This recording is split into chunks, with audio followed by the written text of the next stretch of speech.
and Solana will keep welcoming people in as we go. But I just want to say, first of all, thank you so much for being here live. I know we are crazy busy out there in our lives. I sat for a lot of webinars and I'm like, oh, I can't go. And then I always regret because the question I wanted to ask will never get answered. So thank you for being here and being with Dr. Karen Tindall and I. And what I also wanted to say is this is part of a greater series. So about every month, we're going to do 1 or 2 events with past graduates. So I'm super excited to be doing this with Karen. I've had the absolute pleasure of learning with her, not only through the whole person coaching and the ICF process, but also in the somatic training and the trauma training. And I have to say that I love the fact that she's been able to weave everything into the work she does with a population that is also near and dear to my heart. So that being said, I'd love to just say a few things about Karen in terms of her, how I experienced her. And I'm going to let her talk about her professional journey because honestly, I don't like the one where Karen did this and she was a consultant here. Like, oh, I feel so impersonal, but Karen has a heart of gold. And I have to say that, she is a huge lifelong learner. And what I always have appreciated about you, Karen, is you just always are trying to go, what is my inner edge? What is that next thing I can do to be better for yourself and for others? And so I just really want to honor that, as a whole person, I think it's who you are on the inside that really makes you who you are on the outside. Well, thank you for that, Farisha. I've never had such a personal introduction, so I think it's really lovely to hear. And I mean, all of the things that I've done with Coach Training World from the very beginning when I first met you in, I think it was 2017, and I keep coming back. So there's some magic sauce here that there's always something good to learn from you, and I'm very appreciative for that. Thank you. So I would love if you would maybe talk a little bit kind of what got you into coaching and your kind of professional history so people kind of see the backlay about Yeah. what detail you feels right. Yeah, so it's an interesting story. So you'll hear from my accent that I'm not originally from the United States, although now I live in Bentonville in Northwest Arkansas. So I'm originally from England, and I arrived in the United States. It's probably 9.5 years ago now. My husband works for Walmart, and we came over for just 2 years. So back in England, I was an orthodontist. And that was my career for life. Like I didn't really have even any ideas that there could be anything else apart from teeth and braces and straightening and making smiles until I came to the United States, where I couldn't work when I first arrived here because I didn't have a visa to work or even a work permit. So after a year of being a full-time mum, which was a privilege in itself because I had always been jealous of those people who wanted to be full-time mums, I got to do that. I got to walk the dog, I played tennis, I went out for coffee, I cleaned the house, I did all of those things. And then one morning, I kind of had this realization that I was bored and I needed to look for something to do. And my husband suggested, as we were thinking, what would I be good at? That I had the people skills. He said, you should be a coach, a life coach. And I was like, I don't even know what a life coach does. So initially, because he said to me, you're very good at giving advice to people. That was his reasoning for me to be a life coach. And then when I delved into it and I found your website, Ferocious, I realized that this was kind of intriguing that you could help people without giving advice.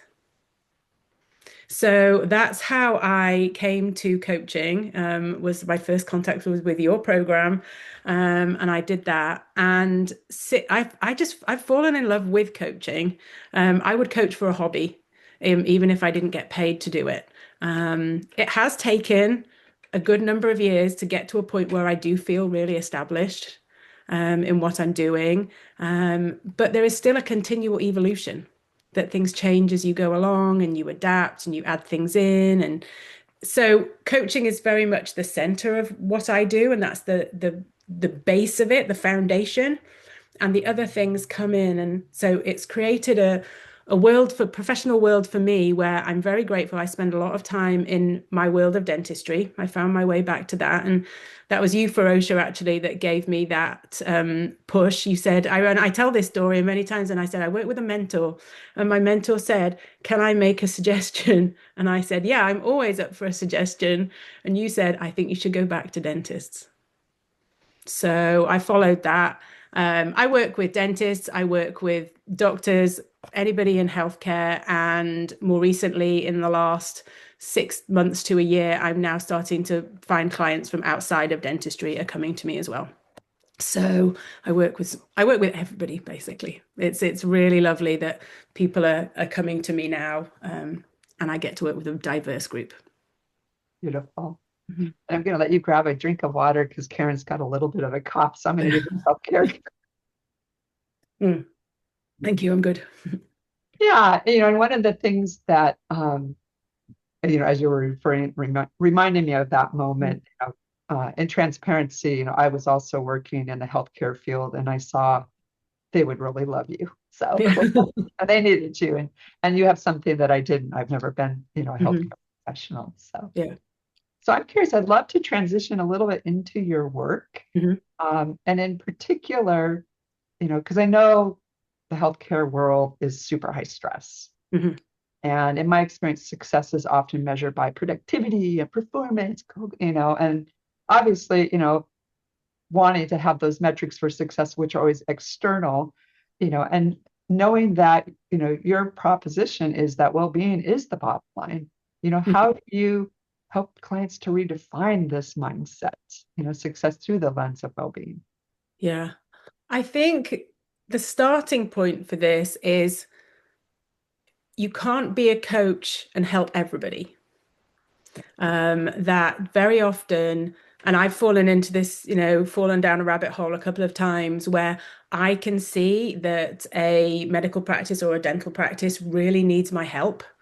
And maybe they've been referred to me that I can help them, but they are not in the right place to be able to be thinking that well-being is the focus of their attention.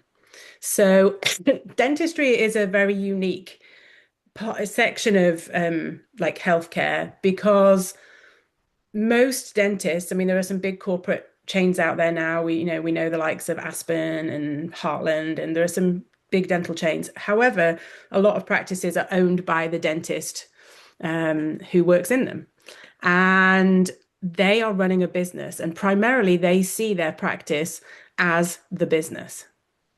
And for me, people will get referred to me because they'll say, "Oh, like you could really do with Karen."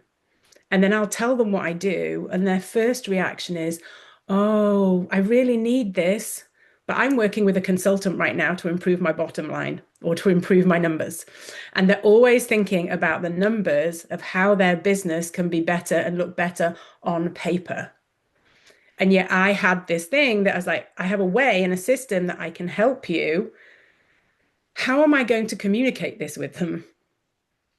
And for me, I had to find how can I link well-being of the practice owner, the dentist, every single person in that team with the bottom line and the success, the productivity that they look for, the numbers that look good on that accounting spreadsheet.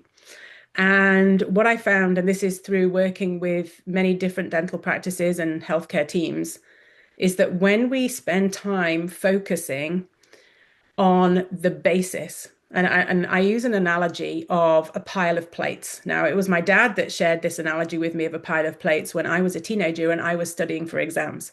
He's like, you're studying, you have a pile of plates, and you keep putting the plates on top, and your pile gets big and it wobbles. Okay. The same is true for any of us on this call today. It doesn't matter if you're a dentist, it doesn't, it's the same. We all are carrying a pile of plates day to day. And the more plates that get put on top, the more unstable that pile becomes and the more it wobbles. And our job is to not let that pile of plates smash on the floor. Now, the bottom plate is the most important plate of that pile. And that bottom plate is your well-being. Now, I use the term well-being in a holistic sense of well-being. I'm not just talking about health or, physical well-being. It's everything. It's emotional, mental, physical. It all goes into this bottom plate. Now, if I can come along and support a team, looking after them as a whole person, considering all those pieces that are maybe segments of that bottom plate, if we can strengthen that bottom plate, that team is going to be much more resilient. They're going to be able to navigate the challenges that come at them every day. And I mean, a dental practice is a really unique environment.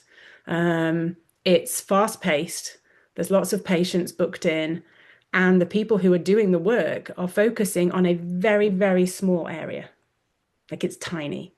And we're working, when I was an orthodontist, you're working in such tiny degrees of perfection that you develop yourself into being such a perfectionist that when something doesn't work out, somebody's not happy, something's not right, it's really hard on you as well. And the number of nights that, probably I went home and I stayed awake at night worrying about a patient because something really tiny didn't feel perfect. This is what's breeding in that world of dental practices that's very unique to that. It's that perfection that people are looking for perfection. And day-to-day life means that we can't get perfection. So I come in as a coach to try and work with the team. We will look at well-being like strategies of how they can feel better physically, mentally, emotionally. And I've got scientifically backed tools that I give them.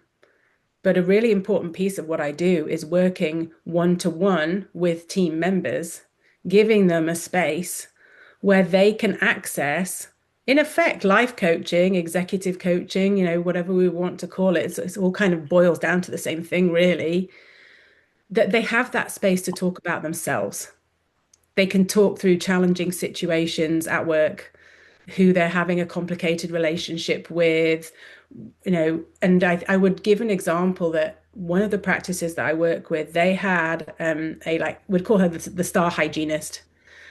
She was a high achiever, really great girl, always brings her best to work. She was producing, with that word that dentists like, producing a lot. She was really good. And she went off the boil. And the dentist couldn't work out why, what had changed, what was different. And it was through sitting down and coaching with her that she shared with me that she was going through a divorce. And she didn't want to bring that side of herself to work because, she was at work and had to get on and do her job. But yet she was bringing all of that to work with her, hidden away, and that was impacting her. So by me being able to sit down with her, talk with her, work things out, come up with some strategies, even just that space just to have the opportunity to share with somebody else, we were able to turn it around and she was able to pick up and, get back to eventually who she was. Now, I've been working with that practice now for 5 years, and I did a workshop with the team just 2 weeks ago. And the transformation of that one hygienist it makes me so happy to see her. She's thriving, she's happy. And the dentist who owns this practice invests so much in the well-being of her team that I am coaching multiple different members of her team. They see it as a benefit. And when she's looking for new team members, she's telling them, this is what I give you. I will give you free life coaching that will come as part of your package. So for me, that's just amazing that I'm coaching a lot of people, not just the dentists, but the people who maybe can't afford to pay for their own life coach themselves. Their employers are paying for them to have that support. And I'm not there forever. That's what I like to say. I don't know if any of you have seen the movie Nanny McPhee, with the English nanny Emma Thompson. She's got really crooked teeth in it. And she says, the line in the film is, and I need to get it right, when you need me but don't want me, I must stay. When you want me but do not need me, I must go. And in a way, apart from the not wanting piece, that is my role really, is that I am not going to go into a workplace and be there for years coaching the same people. I'm going to go in, support the people, share with them and help them develop the tools and the strategies that they can be able to have these resources and they can go back to, and they can manage without me, but they can always come back to see me if they need a top up. And then as new people come into the team, I coach those new people. And then I go in and I do team sessions every now and then, just as a reminder and just rebuilding things for everybody. But it works really well to be able to have that and to have that relationship that I do go at the end of the day. I'm not going to be in your life forever. as a well-being coach, because my success is the fact that I can, you kind of you graduate from coaching is what I like to call it, and they know to come back if they need to. And it reminds you of, you're leaving it better than, Hmm. leaving them with the skills to continue to create Yeah. that, cultivate that environment. Hmm. It's interesting because you had talked about the perfectionism, Hmm.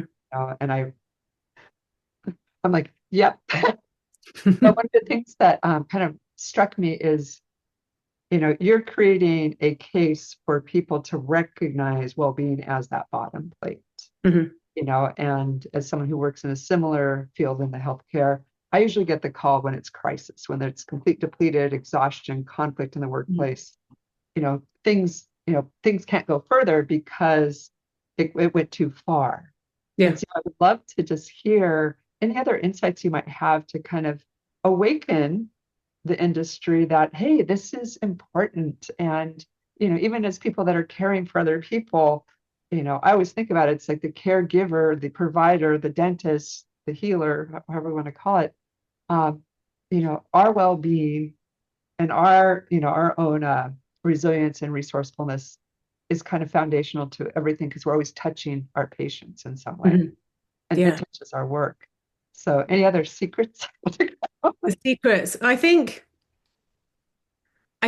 patients, or we could take it and expand it from outside of dentistry, clients, if you have a small business, clients pick up on the energy of a workplace when they come in or when they're interacting with you. And they can immediately tell when they open the door what the feel of a place is. They might not be aware of it, like consciously aware of it. But if you've ever gone into a place and let's say even a shop, and that maybe the shop assistant just like this on table, it doesn't fill you with, oh, I'm loving being here, this is such a nice warm welcome. So how people are feeling really impacts the relationship and the energy that the clients and the patients feel when they walk in, and that's really important. And in healthcare, the energy that those patients are feeling has been shown that in a healthcare setting where the energy of the team is good, they're not burnt out, they're energized, they're happy, they're productive, they work well together, patients heal at a quicker rate than in a healthcare setting when that energy is bad. So it has all sorts. So not only is it having an effect on the success of the business, it has a success on the team and the individuals because they take that success away from work. And then, or not only the patients are happy, and the patients want to come back, they want to refer their friends and family. So this example, and this is why I think that the work that I'm doing is spreading outside of dentistry because it works for any business. It would work for any of us, even as coaches, if you think that when we're meeting our clients, if we're feeling good, Yep. then our clients are going to pick up on that as well, rather than if we are worn out, tired, on a path to burnout. And I think that's a lot when you're saying about what can we do. I think it's recognizing the path to burnout, that like you're saying you can go in a time of crisis. My ideal sweet spot for my clients is I like to get them before they get to that point.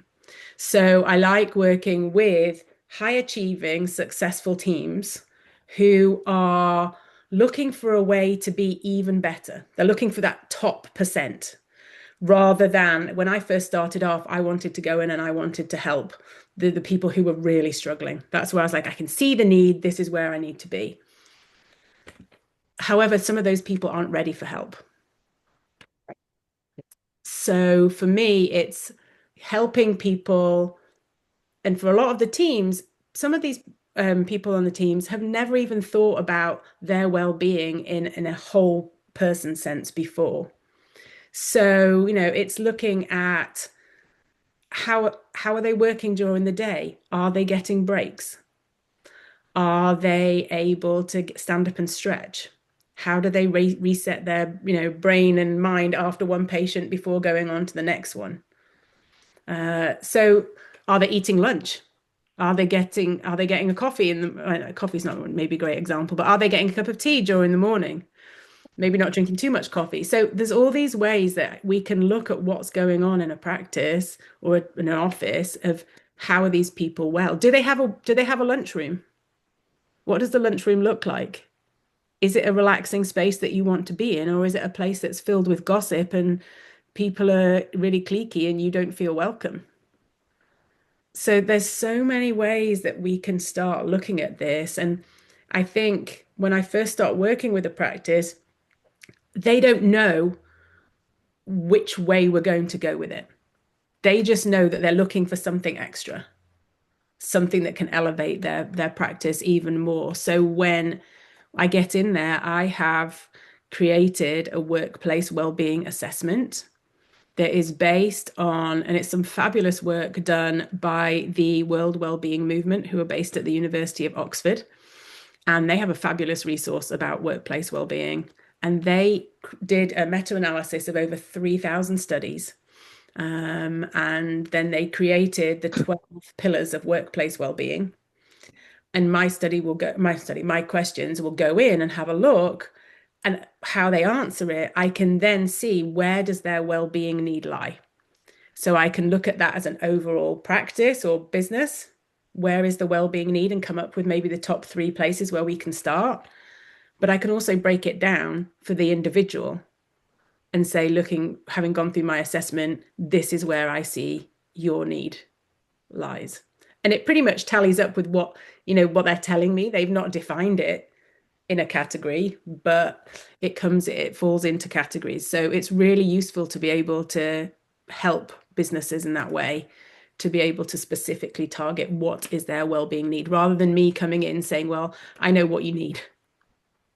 It's much better that it's like it's like coaching anyway, isn't it? We don't tell people, we need them to tell us what it is. Yeah. And this is part of the way that I do that is the data that I get, I can then see where their well-being need lies. So we're then targeted, because I don't have anything. I'm very much a big believer in not having a one size fits all solution. And people will say, what does it look like to work with you? There's not one way to work with me. Every practice, every business is different. There are different people, there are different leaders, there are different situations, and their issues that they're facing are unique to that individual business. So awakening people to the idea that well-being is something they need to think about. And even if I did a workshop, even if a person took away one tip of what would be the thing that they need to do, if they make one change, that's a success. That I've started helping them with just one tiny thing. So rather than thinking big picture, just what's the one thing? And there are quite a few things that I work with and quite a few tools that I've got, but there are some that are just successful every time and make a huge difference. Beautiful. Mm. And what's fascinating is when you talk about, your assessment, you're giving them a way to kind of self-identify through the assessment areas for growth and opportunity. And what I'm curious about is, do you find there's any patterns between what's common for the dentist and what's common for the staff, or is it kind of all over? I'd say that it's very common that the number one, and I would say this for any workplace, the number one pillar of workplace well-being that needs attention is stress. It's very, for I would probably say over 50% of people have stress as their top workplace pillar of well-being. And then the others start to get separated out into the other 12, but stress typically turns up for me as the top one. If somebody has a problem with a manager or, interpersonal relationships, then, they're going to be heading down that way. And I think their stress is high, but then they'll have another pillar that's, saying, hey, over here, I need some attention too. So yeah, I'd say it's pretty much even for everybody. I think there's obviously different needs that if you're a business owner than compared to, or if you're the person working in the team. They have a different viewpoint on it, although the pillar may be the same. Yeah. Mhm. Well, because my experiences with the people that are the business owners, the dentists, Mhm. um, there's a little bit of this identity of being a dentist and what that should look like in the practice for both the patients, Mm. for the team. And sometimes that I call it my word for it is provaholism. Yeah. I want to model this perfection. I want to model this calm confidence, but on Mhm. the inside, it's a completely different Yeah. experience, And so I'm like wondering from that perspective, knowing that maybe they perceive themselves differently and their investment in the business might be a little bit differently. Not to say that some of the hygienists or other technicians would Yeah. be similar. Do you find that takes a little bit different topics in coaching or? I think dentists, doctors, eye doctors, whoever it would be, have developed over the years and it's very fine, highly refined skill of looking calm on the outside, like you said, just calm. And I describe it like a swan, that on the surface of the water, we see the swan gliding along. And underneath that water, those feet are paddling like crazy, trying to keep up. And it comes from a point of you're the expert. You're the one that needs to look like they're in control. Nobody wants to walk in and see their dentist about to lose it before they're going to have a filling done or whatever. You need that person to be in control. So you've developed this really good skill, and I call it a mask of professional stoicism. That mask that they put on, it's like, okay, like I can do this, everything's fine. Speaking from personal experience, I would be at work and maybe I had a nasty cold or felt really rotten. And underneath my mask, I'm like, oh my goodness, I just feel terrible. And yet the patient walks into the room, the assistant brings the patient in, and it's, good morning, how are you? Da, da, da. And it's like, it's a show. And it's not that it's insincere, because it's very genuine, but you have to be the person who has it all put together. And I think when I'm working with the dentists or with the business owners of dental practices, they need some time to realize that it's okay not to be okay. It's okay to be vulnerable and it's okay to share. If I've got a little bit of time, I would just share a story about something that I learned about myself through your coaching program, Frosha. Can I share that? Sure, I've just got a couple more questions and then we'll open Oh, up for questions for everyone, but we're on time. So okay, that's good. So when we were doing work on archetypes, way back, this was many years ago for me, and I had a session with Faustina, you'll remember her. And she did the most fabulous session for me on archetypes. So at the time, I think maybe the couple of days before, I'd been in a car accident and somebody had rear-ended me. And to cut a long story short, I came home. Anyway, I was going to ring my friends because I was now at home for the day because the car was broken. And I rang my closest friend. I think I'd been in the United States for maybe about a year and a half at this point, and rang my closest American friend. And she's like, "Oh, that's sad. No, that's not good." And within about a couple of minutes, this conversation topic had changed from me to being about her again. And I'm like, well, I was the one in need here today. Like, this is it. I rang another friend and a similar thing happened. And it was through working with the archetypes and whatever. And we came to the realization that I had got so good at showing the world that I was okay. Everything was under control. I've got the solution. I could do it all.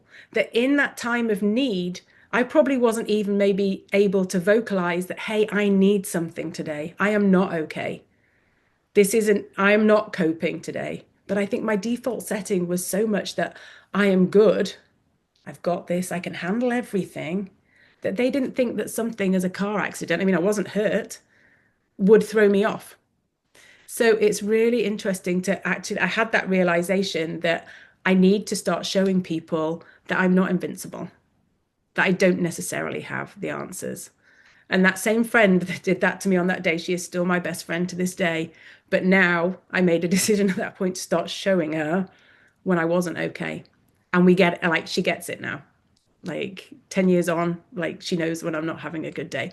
But it was me learning that. So I think that's for a lot of my clients is the same thing. You need to learn that you don't always have to be, always on the ball, Yes, if you're carrying out a procedure, you've got to be good. It's got to be safe. It's got to be, good standard of care. But personally, you're human.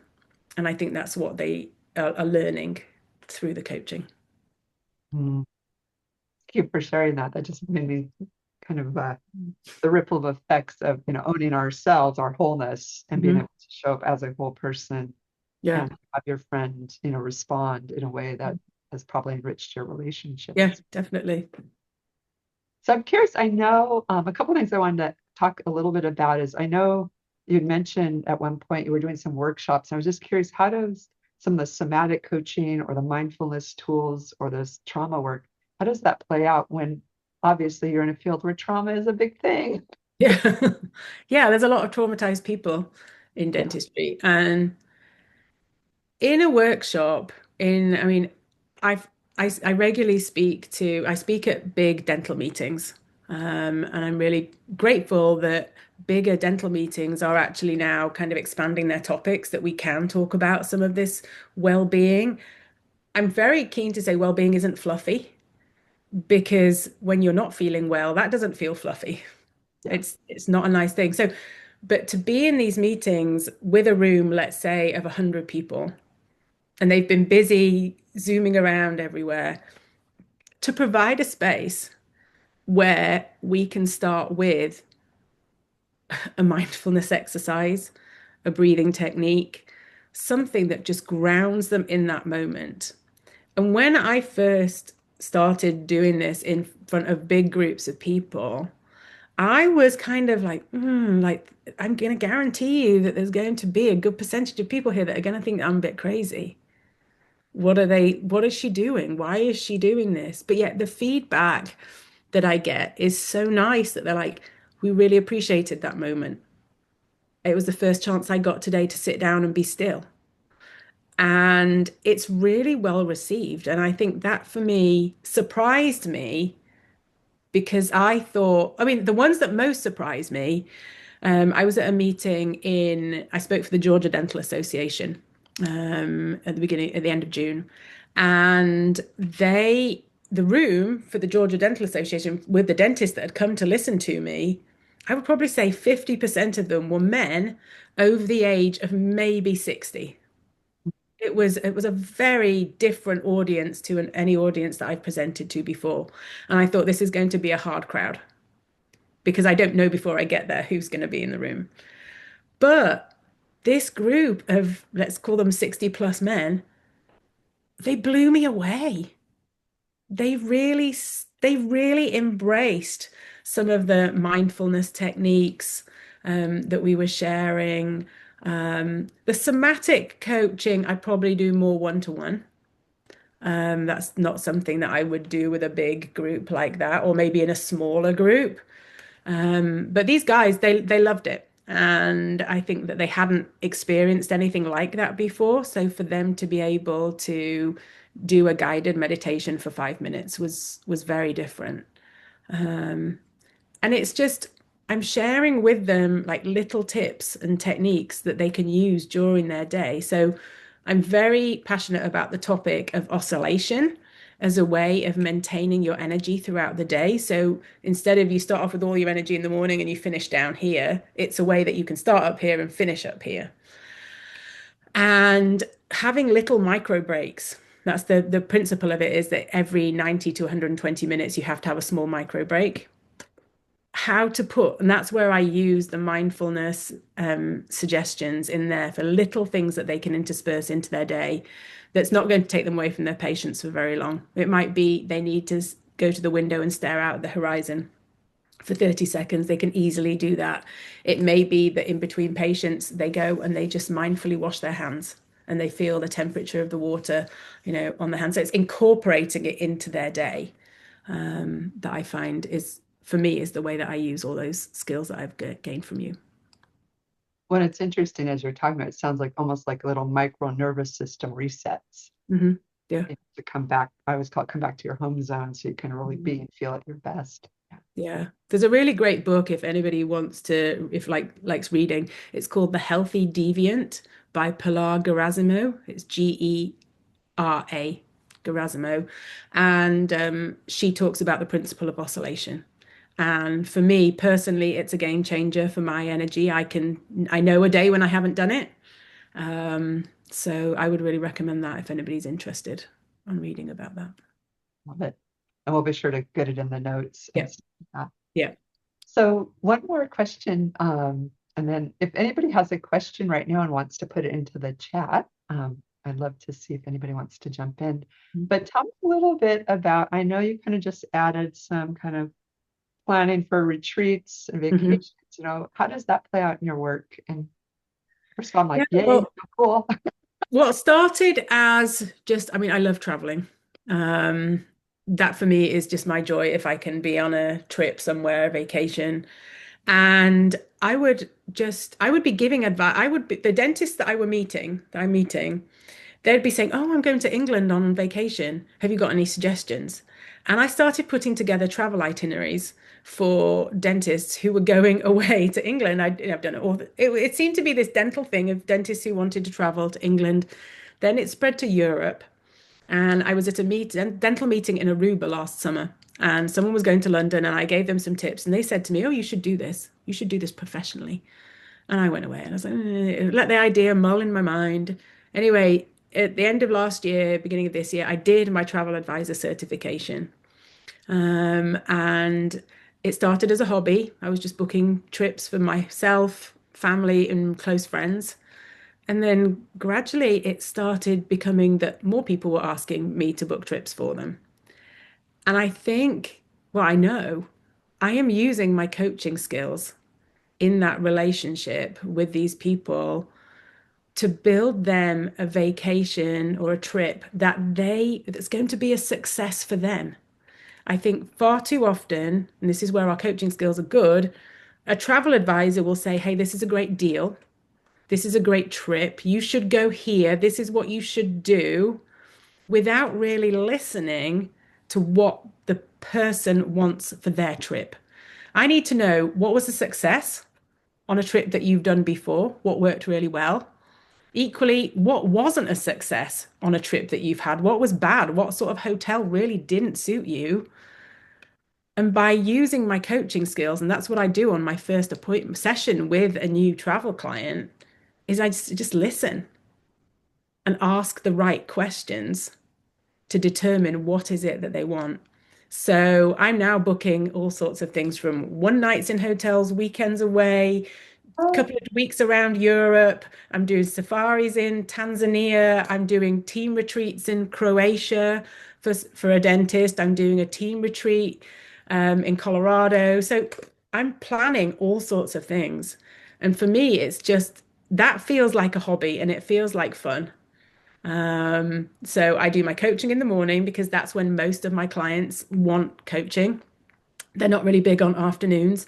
And I would typically have afternoons free. So I swap hats, sit back at this desk in the afternoon as a travel advisor and plan all the trips. So it makes me so happy. Like it really does. And I get such a lot of energy from it. I love that. Because I'm thinking about, as a whole person, we don't have to be boxed into this description. I'm a coach and this is my territory. It's Mhm. like I can have other ways of serving and Yeah. support ourselves, Yeah. emotionally, mentally, and financially. So, So yeah, it's but fun to be a speaker, a coach, and a travel advisor. They're uh, my three buckets. well, I feel so strongly that a lot of times we think this is the box we play in. Um, Mhm. and what I love about coaching is you can hold different titles and, still be operating, Yeah. congruently. So it looks like Amanda, I'm going to go ahead and read this. Everything you said about the positive effects on the people within the workplaces and how they end up benefiting the business overall are fantastic. I'm curious, how do you track and quantify how the work affects a business bottom line directly? So that's a really good question, and thank you for that. For me, what we do, I don't get too involved in the numbers. I'm not taking numbers from the practice and saying, you tell me. I am relying on the practice to be looking and they look at that as we go along. So a lot of it, success for the bottom line, obviously is obvious that when people, and that comes through. There's reduced absenteeism.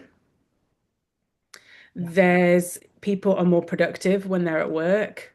So all these ways, I'm not actually getting involved. There are many people, and I work very closely and collaborate with many practice management consultants who I have a close relationship with. So my practice management consultant for a practice, they're looking at the numbers for me. And they can see the difference that the wellbeing program makes. It also makes a difference in for recruitment. So the one practice that I was talking about that I've worked with for many years, and they're telling their new hires that this will be a benefit that you get. Initially, before she hired me, she was advertising for front office staff, and it was very, very difficult to even get people to apply for the position. After we did probably a year of well-being, looking after her team, and she was advertising that, she had 80 people apply for 2 positions. And in the end, she hired 3 because there were too many good people that she didn't want to lose them. So they're seeing the benefits not only in their numbers, but also in hiring, attracting good people to their team, and also getting people who are a good fit for their team. And I quite often, when they get a new hire in, I coach with the new hire, especially if they're another dentist or a hygienist, because you want to make it a success. You don't, it costs you a lot of money to rehire a new person. Like every new hire costs, I think the average cost of replacing an assistant is around $30,000. The average cost of replacing a dentist is near on about $350,000. So it costs businesses a lot of money. So if I can help you recruit people who are a good fit and that I can coach them through their first few months, then they're going to hang around. So your bottom line is definitely going to improve. So I see a question for Nominee, but I'm going to come back to that after we do the case study, because I think it's going to go in one of the questions about structuring coaching packages. So Yep. hope it's okay, my friend, if I can come back to that one. But I'd love for you to share the case study. And what Karen's going to do is talk a little bit about a client scenario that she's scrubbed, so it's confidential. Mhm. We're going to do a quick, like 7-minute breakout session for you to partner with a couple other people and kind of think about what would I do in this situation. We'll come back and invite everybody from the group to share in the chat as Karen tells you what she ended up doing. Yeah. And answer a few more questions. Okay, so I will be very brief with my little case study here. So this was a dentist and practice owner in Texas who she was spending and investing a good amount of money on practice consultants to come into her practice to help make it more successful. And she was also spending money on training for her team and also training for herself, like continuing education, new techniques. She was trying to do it all to make her practice more successful. What she noticed is that it wasn't having the results that she wanted. She wasn't getting the return, the ROI, the return on the investment for the money that she was spending. And that's when she came to me. Do you want me to say any more? How about state what the problem you were presented with? What would Okay. was there? So her team, what she said is that her team looked like they were tired. They didn't have enthusiasm and energy and vitality to take on the new ideas that she was coming back with and the practice consultants. And if she ever presented them an idea, and I've seen this happen in real life, the team would roll their eyes. Hey, I've got this new consultant we're working with. Ugh. Like that's what she was getting from her team is that there wasn't the enthusiasm there from her team. And so what I'm hearing, correct me if I'm wrong, is she had a disengaged team. Yeah, that's a good way of putting it. Yeah. All right. We're going to drop in the breakout rooms for about 7 minutes, and then we'll come back. Hop on over. Mhm. Yeah. There it goes. I know. All right, my dear friends, please use the chat. We've got a few more minutes left, and I wanted Karen to have a chance to kind of share kind of the direction you went and also answer the question about the coaching packages and anything else that comes up. So, Yeah. so please write in the chat kind of what you came up with so we can all kind of share the genius in the room. And Karen? did you do? What did I do? Well, this was a really fun one because I would like the team, I would call this team the tired team. That's how like I saw them in my mind. And we started by basically looking at their bottom plate. So I was really lucky that the practice brought me in to do a session for the whole team. And we really just looked on that day, fundamentals, sleep, food, rest, the principle of oscillation, values was really it really came in there as well. So they're knowing what their values were. So we started basic and looked after their bottom plate on that first session. And then from there, team members, there were some team members that I was requested to coach, and there were some that I that they could volunteer if they wanted coaching. So from there, it was working one to one with the team members, listening to them, what their challenges were, what did they want to talk about. And then also, I did sessions with like subgroups of the teams. So I would take the assistants and do a session with them on lunchtime, and then the hygienists would get a session for them. And I would work my way around the practice like that all the time, but checking in with the individual coaching and this group thing and the whole overall. And it was by doing that that I kind of felt that I'm able to look after the whole person. So it was investing in the people. And those people really, I think, then felt appreciated that they weren't just, she's the front desk lady, she's the assistant, he's the guy in the sterilization room. They felt like whole people coming to work and were recognized as being so. And then they got to learn about their team members as well in those big group sessions and listen to what their experiences were. So maybe we can understand now why Mary gets stressed at the end of the day when she's running late and she really needs to get out. It's because she has to go pick her grandchildren up from daycare. And if she doesn't get there, they're going to charge her. But yet people just saw Mary being grumpy at the end of the day. They didn't really understand why.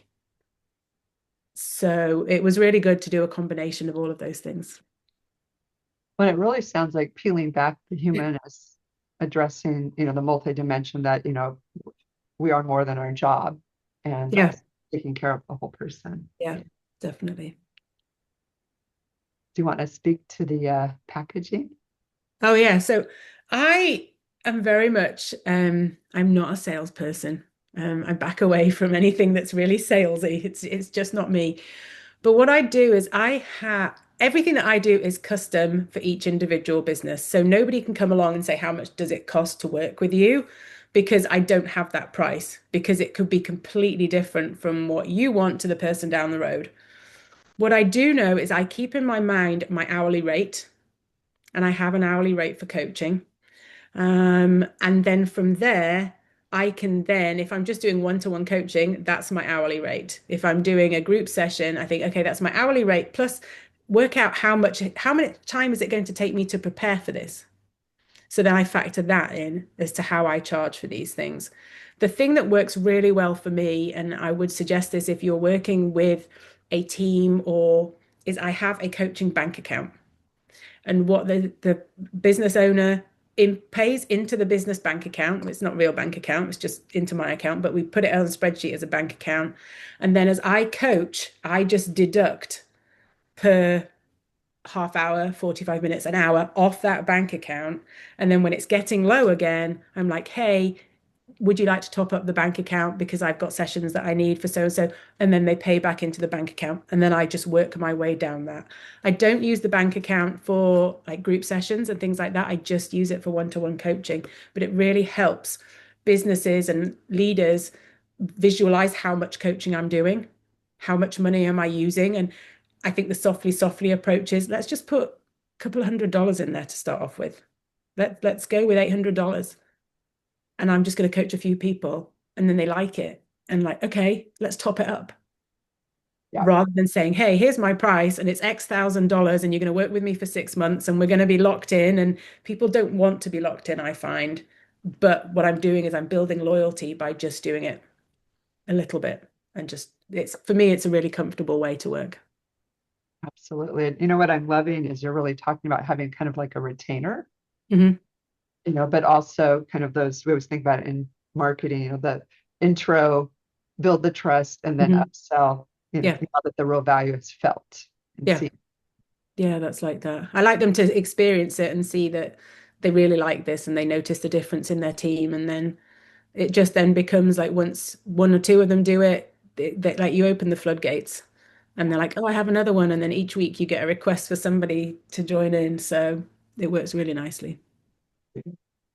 Well, my last question today is, do you have any wisdom that you'd like to share with the coaches or the healthcare profession as a whole and where you're Um, today? that's a really good question. My wisdom for coaches and anybody that's coaching would be don't be afraid to pivot. If something isn't working out like you think, it is not easy. I didn't do this overnight. It's been years of hard work to get to this point. But if something's not working, then a pivot is fine and is more than allowed. And then in terms of well-being for busy people, and we could all put ourselves in that category that we're all busy people, just take 20, 30 seconds at some point, maybe even after this, before you rush off to the next thing. Sit here once the computer's off, close your eyes and just breathe for 30 seconds and just be still. And then go do your next thing. So that's what I would encourage you all to do before you jump up from your desk today is be still and then go do some moving. And then you'll feel better.